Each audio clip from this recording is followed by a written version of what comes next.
అందరి ప్రాణాలు యమధర్మరాజు గారు తీస్తారు. యమధర్మరాజు గారి పేరు చెప్తే అందరూ భయపడతారు. కానీ మార్కండేయుడు శివలింగాన్ని కౌగలించుకొని నన్ను ఇప్పుడు నువ్వేం చేస్తావు అని అనలేదు. ఆయన ఓ మాట అన్నాడు, చంద్రశేఖరమాశ్రయే మమ కింకరిష్యతి వయ్యమహ అన్నాడు. నేను పరమశివుణ్ణి పట్టుకుని ఉండగా ఓ యముడా నువ్వేం చేస్తావురా అన్నాడు. ఆయనకి కోపం వచ్చింది.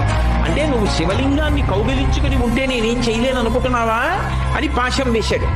మరి శివలింగాన్ని గట్టిగా కౌగిలించుకున్నప్పుడు ఆ పాశం శివలింగానికి కూడా పడింది.